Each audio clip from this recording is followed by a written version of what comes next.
Good morning friend, कैसे आप लोग? सब अच्छे होंगे। सभी को मेरी तरफ से राम राम, राधे राधे, और सभी को वेलकम है मेरे YouTube channel the RBI warrior पे। और तो आज का जो टॉपिक है वो रिलेटेड है एबीपीएस क्लर्क मेंस का कटअप के बारे में बात करेंगे। तो जो बहुत बच्चे अभी थंबनेल देख के आएंगे तो उसके लिए शौक है। और थोड़ा सा देखिए, मैं आपको कटअप नहीं बताऊंगा, ये श्योर शॉट है, बट आप लास्ट तक देखना, आपकी आंखें मैं खोल दूंगा। रियलिटी यही है। कटअप कोई चीज़, नाम की चीज़ एक चिड़िया होती है जो पेपर होने के बाद उड़ती है और फिर मर भी जाती है। तो देखो सबसे पहली बात है कि आपका मेंस का रिजल्ट 1 अप्रैल को आना है, जिस दिन झूठ की खेती होती है, तो उस दिन आना है। तो उसके चक्कर में अभी पूरा नवंबर, दिसंबर, जनवरी, फरवरी, मार्च, ये 5 महीना अपना क्यों वेस्ट करोगे? क्या ऐसा है, क्या मैं बोल दूं, क्या यूपी का कटअप 80 जा रहा है तो क्या उसमें आप पास हो जाओगे? तो पास हो जाने के बाद क्या आप आईबीपीएस पीओ की तैयारी नहीं करोगे मेंस का, या एसबीआई पीओ की तैयारी नहीं करोगे, या एसबीआई क्लर्क का तैयारी नहीं करोगे? ये बताओ मुझे। उसके बाद या कोई फेल हो जाता है, मान लो कि मैं बोल रहा हूँ कि 90 चला जाएगा, ठीक है, तो क्या आप फेल होने के बाद क्या आईबीपीएस पीओ नहीं करोगे, या दूसरा स्टेट का एग्जाम देने लगोगे, या कहीं और शिफ्ट हो जाओगे? ये बताओ। बैंक का एग्जाम आप दे रहे हो तो डेफिनेटली है कि आप इस साल को पूरे टारगेट कर रहोगे, एसबीआई कलर को भी टारगेट कर रहोगे, एसबीआई पीओ को टारगेट कर रहोगे, एबीपीएस पीओ को टारगेट कर रहोगे, ठीक। ये चीज हो गया। तो ये कटअप के चक्कर में रहोगे। अगर आपके दिमाग में चल रहा है कि एक परसेप्शन है कि हाँ इतना पता चल जाए तो मैं कर लूंगा, देखो आरआरबी पीओ के सिनेरियो में भी ऐसे ही था।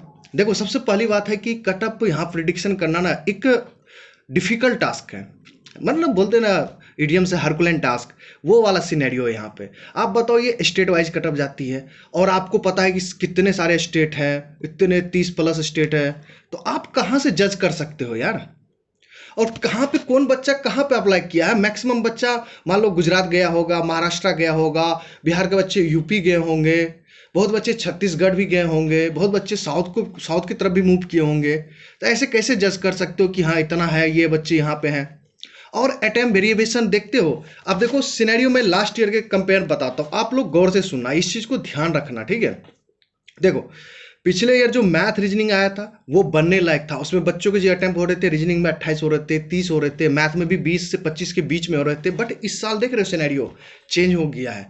चेंज का मतलब क्या, वो डाउन हो गया अटेम्प्ट। आप देखोगे तो रीजनिंग सिलेक्शन ऑफ क्वेश्चन सही ढंग से नहीं किए तो आपके 15 तक भी अटेम्प्ट करना मुश्किल हो जाएगा, ये सिनेरियो था।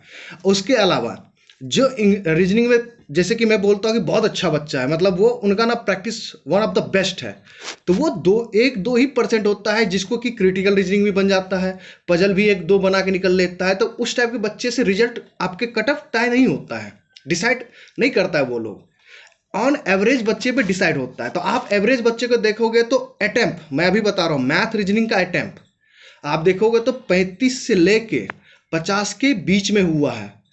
और ये अब नंबर की बात करो तो काहे कि उसमें आप देखो, 2 पजल ऐसा था जो 5-5 10 नंबर का था, 5 क्वेश्चन 10 नंबर का था, तो उसमें जो अटेम्प्ट किया होगा, मैथ आपको सिंगल सिंगल नंबर का था, 1-1 नंबर का था।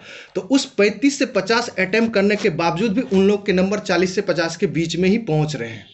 ऐसा नहीं कि हाँ 50 करे तो। अब देखो उसमें से क्या होगा, कुछ बच्चे आउट ऑफ द बॉक्स होंगे, कोई मैथ भी 25 बना लिया होगा, कोई रीजनिंग भी 25 बना लिया होगा, तो उनके नंबर मिलेंगे। तो बट आपको 1-2% से बच्चे का कटअप डिसाइड नहीं होगा। तो डेफिनेटली इस बार मैथ रीजनिंग का पेपर जो आया था पिछले ईयर से कंपेयर टफर साइड में आया था। आप एक्सेप्ट करो या ना करो हमें नहीं पता, करना तो पड़ेगा भाई, क्योंकि आप ही दे के पेपर आए हो और आप ही को पता होगा कि क्या किया। उसके बाद अब आइए बात करते हैं जीए की। अभी देख लो, मैंने कल बोला था ना कि छाती पीटते हुए आएगा मेरा मेरा मेरा, ऐसे ही आरआरबी पीओ के समय टीचर डाल रहे थे, स्टेटस लगा रहे थे यूट्यूब पे, ये अटेम्प्ट है, ये अटेम्प्ट है। क्या वो बच्चे फेल्योर नहीं हुए थे? क्या आप क्यों नहीं शेयर किए मार्क आरआरबी पीओ में? क्या आपके बच्चे के 28 नंबर आ गए थे? क्या बच्चे के आप जो 32 कर रहे थे 32 आ गए थे? ये कवर हो गया, ये कवर हो गया, भाई हर जगह से कवर होता है, बट आप डिटेल में कितना पढ़ते हो ये इंपॉर्टेंट है। आपको क्या लगता है कि यूट्यूब पे जो क्वेश्चंस करवा रहे हैं क्या उसका आंसर सही है? क्या वही आंसर सही है? ये बताओ। ऑप्शन में तो था, अब उनके हिसाब से सही है? क्या सही है? जब रिजल्ट आता है तो देखते हो कि मैथ का टीचर लेके कैसे आता है कि देखो मेरे बच्चे के मैथ के टीचर कितने नंबर आए हैं। हम मानते हैं कि इस बार जो जीए एबीपीएस क्लर्क में आया है उसमें बहुत कुछ बच्चों के नंबर आएंगे, 30+ भी आ सकते हैं, मगर मैं सिनेरियो बता रहा हूँ, जैसे कल बच्चे के खत्म हो गए थे अटेम्प्ट देने के बाद तो शेयर कर दिया। अब बच्चे देख रहा है कि 10-10 गलत हो गए, 12-12 गलत हो गए, तो फिर तो आप वही ट्रैक पे आ गए हो ना।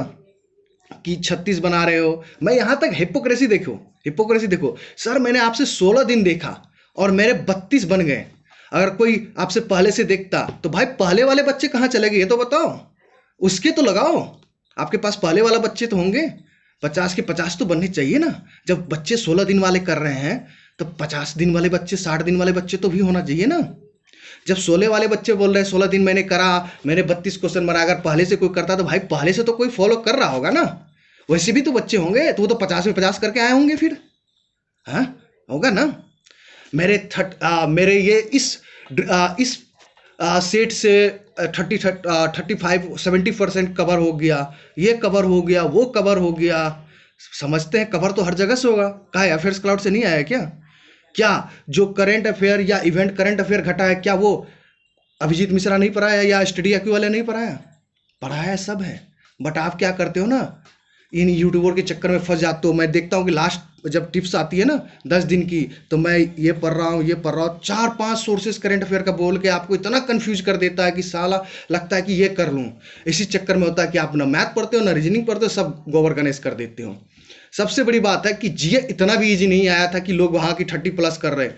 आप देखो ना, कल देने के बाद बच्चे अब मैच कर रहे हैं, अब उसके गलत हो रहे हैं। अभी तो और मजा आएगा। आपको पता है मैं बार बार क्यों बोलता हूं कि ये जो गलत होता है ना, लोग बोलते हैं कि नहीं होगा, वो 1 तारीख को पता चल जाएगा, 1 अप्रैल को। अभी कुछ नहीं बोल रहा हूं, बच्चे इसके मजे लेते हैं। तो मेरा मानना है कि ओवरऑल आपका जो सिनेरियो है, देखो इंग्लिश और जीए किसी के हाथ में नहीं होता है, और वो सबके 100% एक्यूरेसी नहीं होता। मैथ रीजनिंग में मानता हूं कि 99% बच्चे के एक्यूरेसी मैटर करता है, वहां पे कर लेता है। बट इंग्लिश में सबके नहीं होते हैं, और ना जीए में होते हैं। वो जीए में मुझे लगता है कि एज एक अच्छा भी स्टूडेंट होगा ना, वो जैसे 50 में से है ना, अगर 30 बनाया ना तो उसके भी 2-3 गलत हो जाएंगे। और यहाँ पे मैं मैक्सिमम बच्चे देखता हूँ, ये बच्चे वो हैं, ये जो अटेम्प्ट आपको दिख रहा है ना 36, 38, 40, ये 20 दिन 25 दिन पढ़ने वाले बच्चों का अटेम्प्ट है। और इसमें बहुत सारे बच्चों का गलत हुआ, ऐसा नहीं। देखो एक चीज मैं क्लियर करता हूँ, यहाँ पे कुछ बच्चों के नंबर आएंगे, औसम नंबर आएंगे, बट उससे आपका कटअप डिसाइड नहीं होगा ना। ये बताओ उसके उसके कटअप से डिसाइड होगा? मान लो कि आपके 2-3% बच्चे बढ़िया करंट अफेयर में नंबर लेगा, मान लो 10% बच्चे बढ़िया नंबर लेगा है, क्या उससे कटअप डिसाइड होगा? नहीं होगा। 100% है तो उसमें से आप देखो कि 70-80% बच्चे क्या किया है। आप देखोगे, मैंने कल जो अटेम्प्ट देख रहा था, देखो मैं 2-3 जगह से अटेम्प्ट देखता हूँ कहाँ पे बच्चे ज़्यादा कमेंट करते हैं। एक तो मैं अनिल अग्रवाल सर के चैनल पे जाके देखता हूँ कि बच्चे क्या क्या अटेम्प्ट कर रहे हैं, क्या सिनेरियो रहता है। और एक तो जब मैंने कल वीडियो बनाया तो अपने चैनल पे भी पता चला, फिर 1-2 देख लेता हूँ, उधर गो थ्रू कर लेता हूँ। देखो एक आप न्यूट्रल चैनल पर जाया करो। जैसे देखो न्यूट्रल चैनल मतलब हो गया अनिल अग्रवाल सर, ये मैथ ना पढ़ाते ना कुछ पढ़ाते हैं, ये अच्छी सलाह देते हैं। आप जैसे ही मैथ वाले टीचर पर चले जाओगे, जीए वाले टीचर पर चला जाओगे, तो वहां का जीए आपको वेटेज ज्यादा दिखेगा जीए क्लासेस पे। मैथ वाले टीचर पर गया मैथ का वेटेज ज्यादा दिखेगा। रीजनिंग वाले टीचर पर जाओगे तो रीजनिंग वाले का वहां पे तारीफ चलते रहेगा कि सर मैंने इतना बना दिया। यही चीज होता है। और आप टेलीग्राम पे इवेंट देखो ना, सब लगा लगा के बैठे हुए हैं, टीचर वगैरह सब डाल डाल के देखो इतना हुआ। क्या आरआरबी पीओ में तो ऐसे ही अटेम्प्ट आपको सुनने को मिल रहा था। फिर आप जब फेल हुए तो क्या आपके नंबर और जो जो बच्चे अटेम्प्ट किए थे क्या वो फेल नहीं होंगे? वो भी फेल होंगे। बट नंबर कहाँ है? कोई तो होगा जो नंबर आया होगा कि हाँ IBPS PO में जिस देखो मैं इतने 28 किए थे, फेल हो गया तो देखो मेरे 20 नंबर मिल गए। नहीं भाई, 11-12 नंबर नहीं आया यार, फेल हो। इवन बहुत बच्चे फेल हो गए थे RRB PO में करंट अफेयर में। ये सिनेरियो है। और कंप्यूटर आपको पता है RRB PO में इजी था, तो लोग, मैंने जब बोला कि आप जैसे गलत होता है नॉर्मलाइजेशन इफेक्ट पड़ता है, तो बच्चे मजाक बना दिए कि नॉर्मलाइजेशन इफेक्ट नहीं होता भाई सिंगल एग्जाम में। और आपको पता चलेगा जब इजी पेपर आता है ना, जीए जैसे बोल रहे हो ना, इसका भी इफेक्ट पड़ेगा। और मैं बार बार बोल रहा हूँ कटअप के चक्कर में पढ़ो। हाँ ये मैं कह सकता हूँ दावे के साथ कि पिछले ईयर से कटअप थोड़ा सा डाउन साइड जाएगा इस बार, क्योंकि सीट बढ़ रहे हैं और बच्चे हर एक यहाँ पे स्टेट वाइज कटअप जाता है, तो बच्चे का मूविंग अलग अलग जगह होता है। ठीक है, तो आपको घबराने की जरूरत नहीं है, अपने पे सेल्फ बिलीव रखना है। क्योंकि अभी अगर मैं कह दूं कि ये कटअप जाएगा और आपके मान लो कि उतने नंबर नहीं आ रहे हैं, तो आपका ये पेपर भी खराब चला जाएगा। IBPS PO देखो 10 दिन में रिजल्ट आ जाएगा, 15 से 20 तारीख तक में, 15 से 20 अक्टूबर के बीच में रिजल्ट आना है PO का। वो अगर उस चीज को अगर तैयारी कर रहे हो ना, तो अच्छे से करो, मन लगा के। ये चक्कर में मत पड़ो। मैं बनाऊंगा, कल वीडियो लेके आ रहा हूँ करंट अफेयर का बहुत बेहतरीन, उस पर मैं बनाऊंगा। और करना है आपको। देखो मैं किसी टीचर के पक्ष में नहीं रहता हूँ, मैं देखो अभिजीत मिश्रा सर का फैन हूँ, मैं उसी से करता हूँ। मैं फिर भी उनकी तारीफ के पुले नहीं बांधता हूँ, मगर जो रियलिटी है वो बताता हूँ। पूरे यूट्यूब पे देख लो, फ्री ऑफ कॉस्ट। उतना डिटेल, उतना बैंकिंग अवेयरनेस, उतना इंटरव्यू के लिए कोई नहीं पढ़ाता, ये आपको मानना पड़ेगा। भले ही आप कुछ भी कह लो, मगर उनके जैसा नहीं पढ़ाता, नहीं पढ़ाता, नहीं पढ़ाता है। आप 10 सोर्स फॉलो कर लो एग्जाम के टाइम में, आपको कोई फायदा नहीं। आप जब तक देखो, मैं बोलता हूं हमेशा कि 2 सोर्स फॉलो कीजिए। एक वीडियो सोर्स फॉलो कीजिए, एक पीडीएफ फॉलो कीजिए अदर का। मैं बार बार कर रहा हूं, वीडियो सोर्स एक अदर का, क्योंकि आपको इंटरव्यू भी देना है। आपको देखो देखा हुआ चीज याद रहता है, इसलिए मैं ज्यादा से ज्यादा बोलता हूं। तो मैं इस वीडियो को यहीं पे खत्म करूंगा। कटअप पे कोई बातें नहीं होंगी, क्योंकि आप जितना रिलैक्स रहोगे, आपके पेपर हो गए, उसको भूलने का कोशिश करो। पेपर बहुत अच्छा हुआ है आप लोगों का। बस यहाँ पे देखो, मैं एक चीज बोल रहा हूँ कि रिजल्ट अप एंड डाउन होगा सिर्फ करंट अफेयर और इंग्लिश के कारण। यहीं पर बिगड़ेगा बच्चों का हाल बुरा, और पास होने का चांसेस बढ़ेगा। तो मेरा एक ही मोटो है। और आप लोग टेलीग्राम पर नहीं ज्वाइन करते तो वैसे तो अगर मेरे मन से अगर कोई ग्रुप से पढ़ा होगा तो उसके भी 20-22 क्वेश्चन बन गए, क्या कि मैंने खुद करवाया हुआ है। तो आप जाके ज्वाइन कर लेना टेलीग्राम @RBA Warrior 098 सर्च कीजिए, ज्वाइन कीजिए और हैप्पीली पेपर दीजिए। देखिए मेरा मानना है कि आप लोग IBPS PO पर फोकस रखिए और SBI क्लर्क पे देखिए, ये सब चक्कर में मत फंसिए, ठीक है। वो +-2 वाला जमाना चला गया कि हाँ 80 है यूपी में तो +2 कर लो, -2 कर लो, ये सब जमाना चला गया। उससे आपको कोई फायदा नहीं होगा। क्या हो सकता है कि 80 +2 माइनस क्या, जब आपके 73 ही नंबर आ रहे तो 80 +2 माइनस क्या होने है, उससे कुछ नहीं होता है। मेरा मानना हो कि आप पढ़ाई पे फोकस रखो, बस अच्छे बच्चे की तरफ पढ़ते रहो, बस मन लगा के। रिजल्ट की चिंता न करो, कर्म करो। फल की चिंता छोड़ दो भगवान पे, गॉड पे, जिस पे भी अल्लाह पे बिलीव करते हो, सब पे। बस कर्म करो, फल की चिंता तो फल तो मिल ही जाएगा भाई, मेरा ये मानना है, ठीक है। Best of luck. आज संडे है और भारत ऑस्ट्रेलिया का मैच का एंजॉय लीजिए और मैच का तैयारी कीजिए। Thank you very much, good luck.